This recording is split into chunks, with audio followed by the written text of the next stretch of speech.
could they do, I don't know, for example, 70-man battle, leaving Japan, the boat with Chai, and then you're arriving at Hong Kong at the end of the episode. So they move the Chai fight away from the docks onto the boat to do the boat scene. Oh, dude, stop. It would make sense, wouldn't it? That would be really Mate. good. That would be... I'd love that. I'm gritted. I love that. They don't have to do the Chai end boss thing. No, you don't, because before he gets on the boat. Exactly. You could show it on the boat, couldn't exactly, because he's fought him once, so that's sort of done. Yeah, that's in the books. You don't need to do it at the docks. Like, if you want to do a little fight at the docks, well, then maybe some Mad Angels could try and stop him, potentially. Yeah, it would be ace. If he jumps on the boat and it's like he's snuck on the boat with him. Yeah. And then, like, you have the fight on the boat, and the end of the episode is the Hong Kong in the distance. So he's just about to arrive into Hong Kong.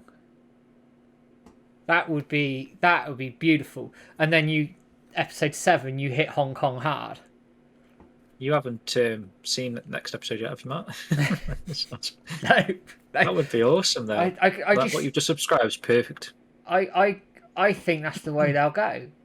I might be wrong, but it makes sense to move the Chai fight, because why?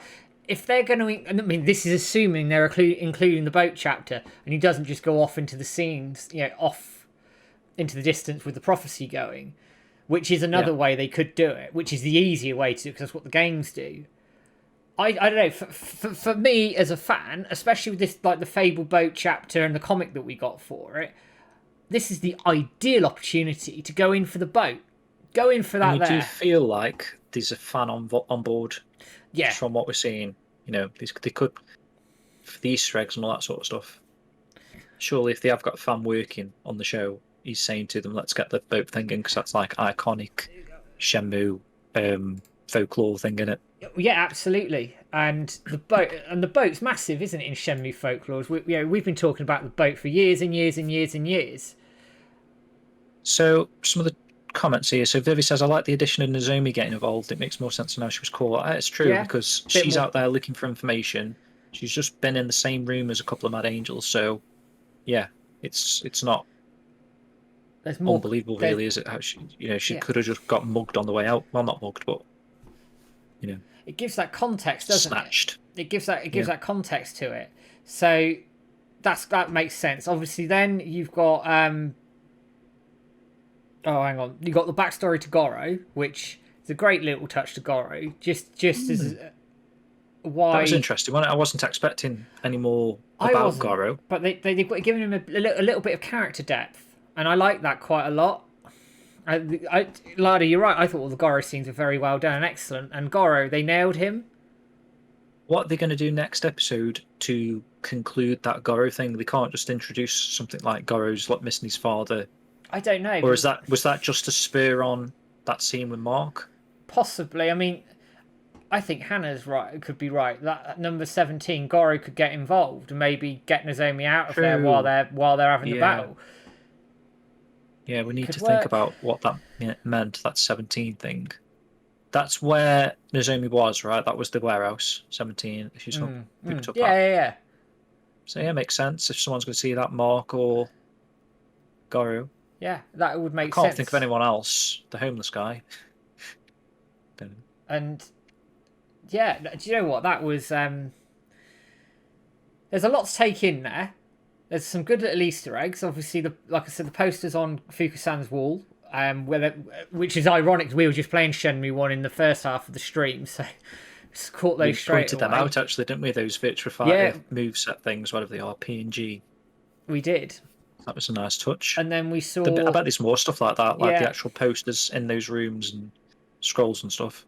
So, just going back to what we were saying about Warehouse 17, just looking at the chat there, I mean... Sheep, you're probably right. They showed that scene, so Goro knows who she is. So that's Goro. Goro knows who she is.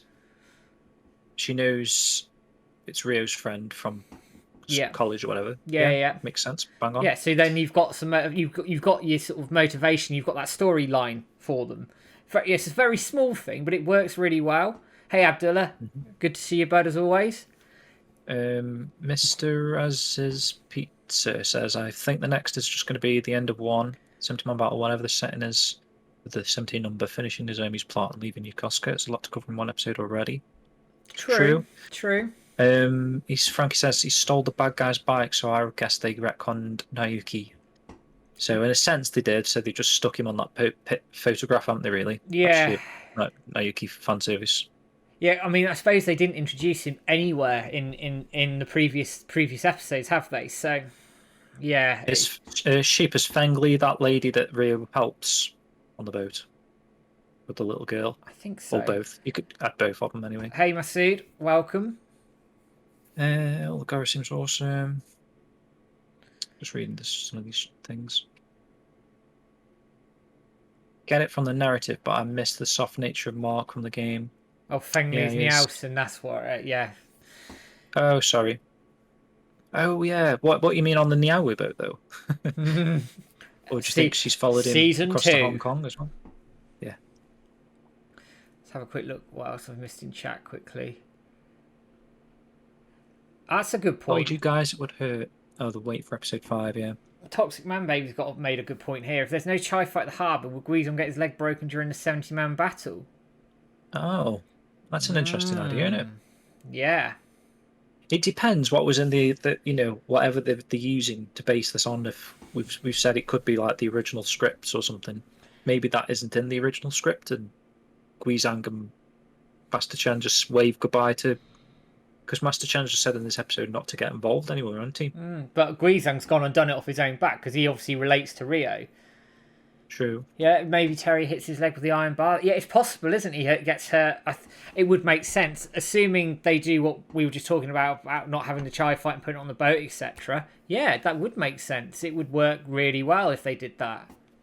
You've either got to find a way of stopping him from following, or they're just not going to have him follow at all ever. Which would be a shame, because then would that affect the games? Because we've always assumed Guizhang's going to catch up eventually, because he says he will in the game. But if next episode they turn around and change the plot a little bit, and it doesn't even factor into anyone's mind that he's following him. That'd be interesting to see how they take that next week. I mean, Guizhong going to Hong Kong would be cool, because I always wanted to catch up with him when playing the game for the first time. I always wanted him to catch up, and we played 3 games and he hasn't. It would be quite a big plot narrative change, though, for him to go, because then he'd have to get involved in almost everything in Hong Kong. You can't just have him go to Hong Kong and that's it. He has to get involved. That's true. What Frankie's saying, they probably get involved with the Joy stuff because they know each other, don't they? Yeah, maybe. I don't. You could also get hurt in Hong Kong. True. I don't know. Yeah, true. For me. That's quite a big change. And we also know. I mean, from the first trailer that we got, Rio's on the boat on his own. Now that might just be that shot, and that could be it. And Guizhang could be on the boat, but I am guessing he doesn't go. I think it'd be more surprising if Guizhang travels, than it would be if he doesn't break his leg or whatever. Do you know what I mean? Absolutely. The other thing you've got to think about is, I think Titch mentioned it in the podcast, we haven't seen Tom since the first episode.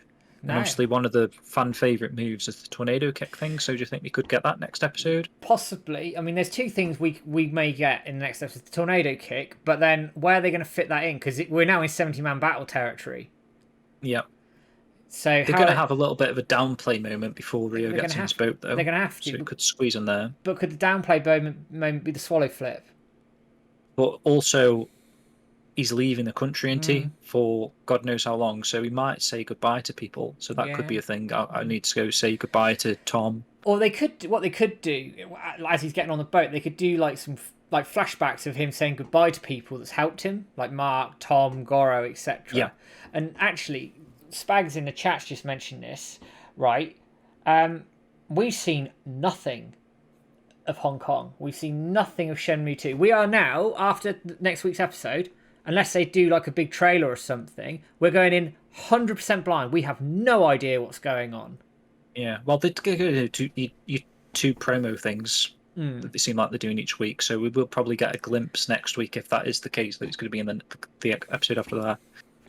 The boat ticket thing, he never actually gets a boat ticket in the game anyway, does he? No, he does. He doesn't. Master Chen just sets that up, doesn't he? Yeah, he probably sets it up through his dodgy contacts. But yeah, man, oh man. I mean, it's shifted quick. I mean, you're looking at what 22-minute episodes roughly. So we've had. So what? Just reading Hannah's comment there. What moves has he learnt? And he's learnt the double blow, the swallow dive. Just. Is there any more moves that are very iconic, important that he gets? So to learn in Shenmue 1, the swallow flip and the tornado kick are the two. Yeah, the only two that you could get now. That's it. Be nice to see them reuse those moves later, like he needs to use tornado kicking it.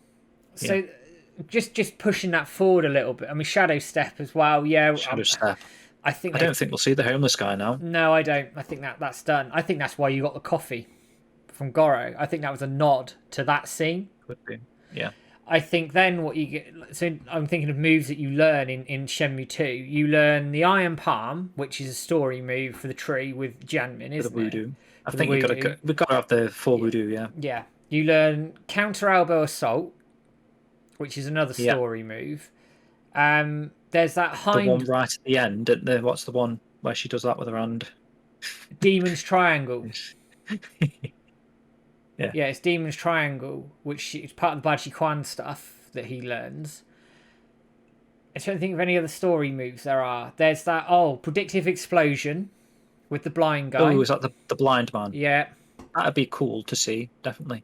And he knows a WoW, so that might come into play. Kai? Is his name Kai? Something like that. Rolling up courts. Well, yeah. Spags, 100%. Because they'll obviously, when they get to the Shenmue 3 stuff in Season 2 or whatever, they've got to show Beijing, haven't they? So, yeah, there's a lot there. They're going to have to... I mean, so it's going to be 5 episodes of Shenmue 1, pretty much, which leaves us then 6, 7, 8, 9, 10, 11, 12... So we've got 8 episodes of Shenmue 2. That is a lot. They got to cram a lot in here because it's obviously it's doable. Shenmue 2's heavy story, but it's doable because I mean the amount they've hammered into 44 minutes of anime essentially is you've nailed all of Shenmue 1, and we're right at the end here now. Frankie, 44 minutes roughly, 45 minutes roughly of anime. Frankie, yes, I wondered that. We were talking about whether we get a mid-season trailer for Hong Kong Kowloon. I'd love one, but at the same time, I don't know if I want one because it would be really nice going blind to that. You see nothing. And you like the first episode of the Shenmue 2 arc is Rio getting off the boat.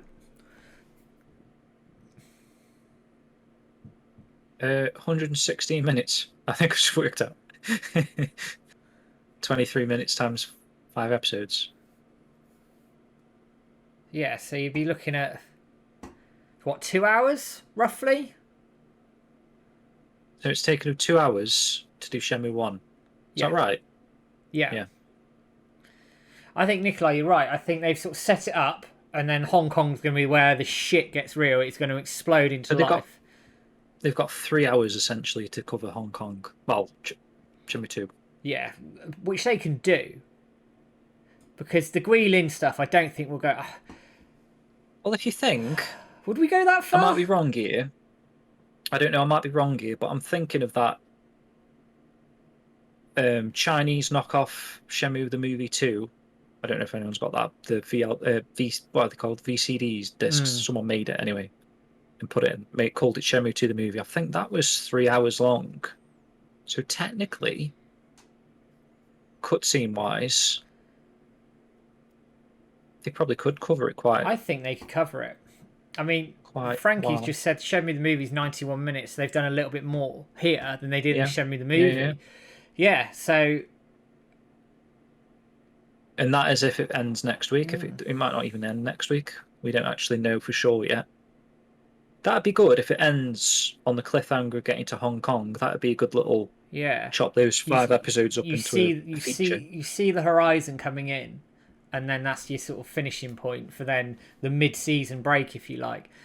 And then I wish we could upload this footage to the YouTube channel, because what I'd do is I'd take those first 5 episodes, create a bit of a logo like Shenmue the Anime 1 or something, and just stick that 2-hour chunk on YouTube. Yeah. It's like without gaps, just to... We get our asses shut down for that. Yeah, we would do. I'm just saying it's a shame that we can't do that, because that would be pretty cool. It would be awesome to do that. It'd be really, really cool. And then, yeah, man, oh man, there's a lot to take in here. This is going... it's going very fast, but that's fine. We knew it would. And Spags is right. I think they have to be a bit more economical with the storytelling. But that's fine. That's fine. Glowman, I think we might get the boat chapter. Now, we were saying this earlier. I don't know if you caught the discussion on this, but we were saying earlier, potentially, you're now at 70-man battle territory. So you do the 70-man battle. You do leaving Japan. Rhea gets on the boat. You move the Chai fight from the dock to the boat. And then you cover the boat trip in the last sort of 5 minutes of the episode. And then you end arriving in Hong Kong. That I think could work really well. But like Frankie says. Yeah, I think Frankie summed that up better than I did, in fairness. In one sentence. In one sentence. I think that's spot on, actually. And then you like I said, you cover sort of the mystery of that boat chapter we've been yearning for years and years and years. That's then covered. It's great for newcomers because they obviously don't know that. And everybody goes home very happy. And I've gone home very happy from this episode tonight. I'm trying to think whether that's better than episode 2, which is my favourite episode. I don't know if I could rank them. It's really hard. Trying to rank them on the podcast. I don't think I can. I just think every single one's hit perfect for me. I don't know. It's difficult, isn't it? I mean, the bar for all 4 episodes is consistently high. It's consistently right up here. I'm really impressed with it. So any sort of worries or concerns I had around the anime, I think I really liked last week's as well. I like last week's. So I liked the little lore aspects, seeing the dragon, that sort of stuff. I liked that they were trying to incorporate that into the narrative. Here's something. And I liked the Landy thing in the restaurant. That was a cool addition. I might be misremembering this, so if someone in chat could correct me if I'm wrong. Last week, they obviously talked about the mirrors, talked about the lore. Did they mention Phantom River Stone anywhere last week? Because I don't remember seeing it. They haven't mentioned the words Phantom River Stone yet, have they? No. Oh, apparently they have. Oh, they have, and I've missed it. Fine. Right, I'm glad someone remembered that because I couldn't remember it. We're bad fans there for forgetting that. I couldn't think of the words. I thought they did. Okay. I'll rewatch it. Nikolai says no, they didn't. I'll rewatch it. It's made out of Phantom Riverstone. They actually say the words Phantom Riverstone. Oh. I mean, they will do at some point. Sheep's gonna check it. Okay. I mean, the vote is with they did, and I couldn't remember. In fairness. I've only actually watched that last week's twice, so which is bad on me, but that's all the time I've had. Okay. Nice one, Spags. Yeah, he does say it. Thank you. Brilliant. I'm just completely misremembering that. I'm glad you've all corrected me. I couldn't remember. See, we didn't get, which I was hoping for, was scenes going to different places, talking about the mirror. Do you know what I mean? We didn't go to the antique shop. The Guardians of the North Star and that sort of stuff. But I suppose the thing is... Big Dipper. Is it... They might mention that in Shenmue 2, but is it relevant at this point? Do you need it? Perhaps not at this point, but I've always been fond of that. I've always enjoyed it, but I can see why they didn't. But I am disappointed that wasn't there. But because the stars linked to like the Shenmue prophecy, and she's looking up in the sky and all that sort of stuff, and sees the Big Dipper. That happens quite a lot. And I think even at the end of the games, there's like the Big Dipper in the sky and stuff.